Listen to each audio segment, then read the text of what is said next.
we have some amazing news.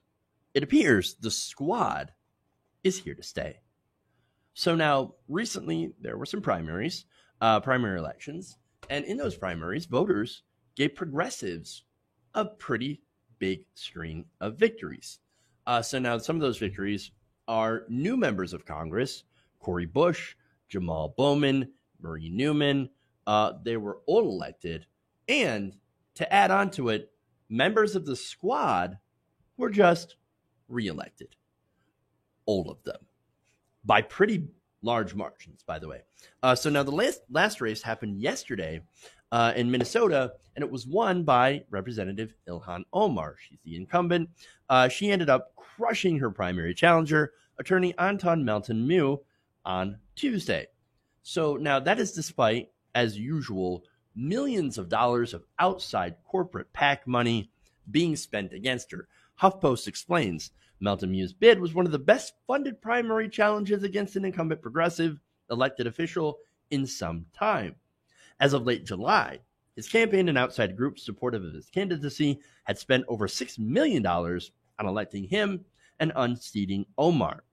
Omar matched him in direct campaign spending because she was able to raise quite a bit of money from progressives, small donors, and progressive groups.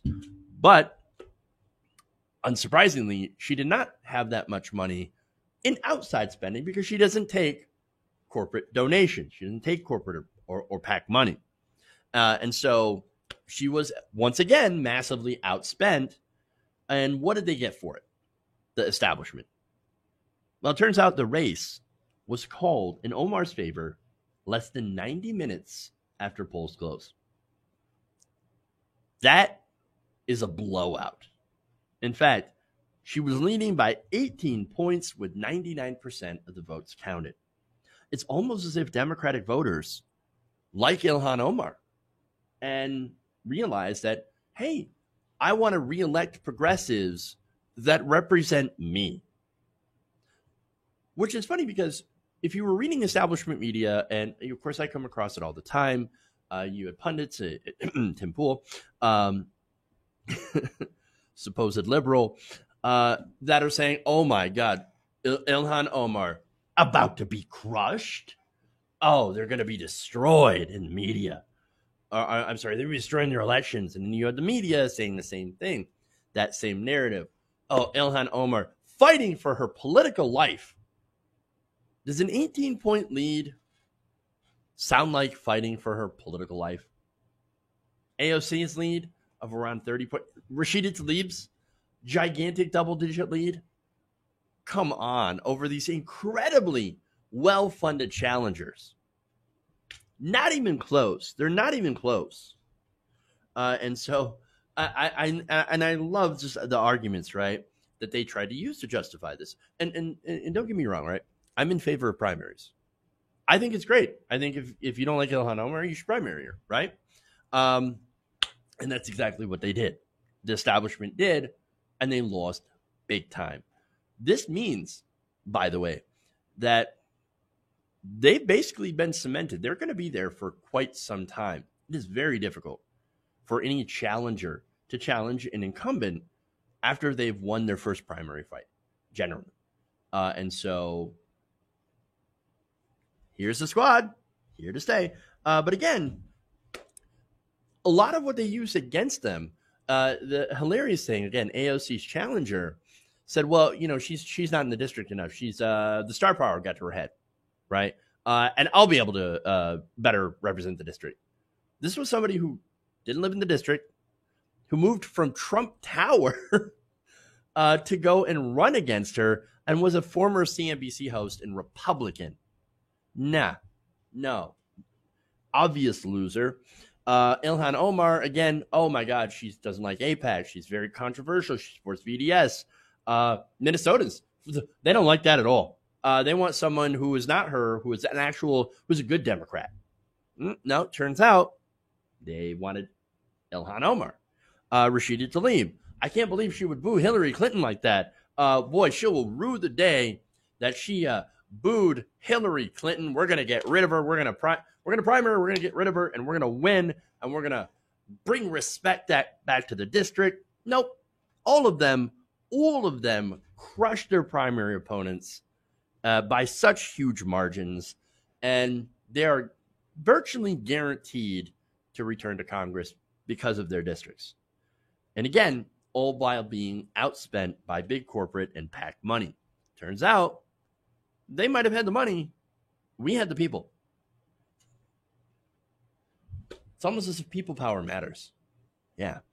Now, that said, right, Justice Democrats, who backed a lot of these challengers, right, not the establishment challengers, but the progressives, and continued to support them this time around, the executive director, Alessandra Rojas, said this, quote, despite all the manufactured hype and money spent attacking them, as I mentioned, the squad is winning, and it's growing, and it's here to stay. And of course, growing, Cori Bush, Jamal Bowman, Marie Newman, all of these are progressives that are back, that will become part of the squad. And so they are growing, and they are slowly taking over the Democratic Party. And so that is an excellent thing. That's what we love to see. Again, those people, amazing people were able to topple incumbent congressmen that were part of the Democratic establishment. Now you have the Working Families Party, by the way, who materially supported super PACs to reelect Tlaib and Omar, had a similar message, saying conservative Democrats took swings at 3 progressive women of color, and they're 0 for 3. And you want to know why? These young women are the future of the Democratic Party. They represent working people. They actually represent the faces of the Democratic constituencies.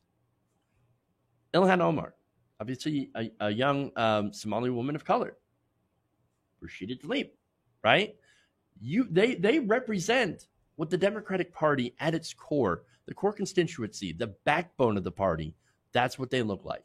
They represent the future. They not only represent the future, by the way, they've represented the past as well. It's just that they're the representatives of before, people like Joe Crowley, for example, never had represented the Democratic Party, never represented the district. Instead, Lacey Clay is another great example, appointed to that seat because it was a family tradition in that Senate seat. Now, not anymore. It actually goes to the real people, to regular people who lived in the district, who are regular people, regular, workers, working class Americans. That's who the face of the party needs to be, instead of old, out of touch white dudes. And it's fine to be a white dude, but just don't be out of touch. Understand the working class. It's also okay to be old. I'm not saying that. I'm not saying against that, but anyway, look, another thing is the things that they represent are popular. Not only do they look like the party, they look like the people, the voters, but they also represent them by putting forward policy like Medicare for All. 88% of Democrats support that. 69% of all voters support it. And so, you've got wealth taxes that they support.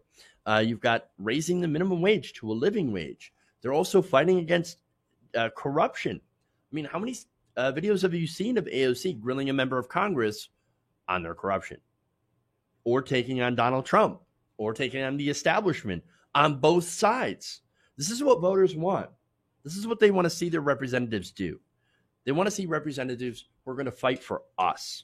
And so for us, we need to keep them in power to fight for us, not against us. And so these people, the squad, this is what we need more of.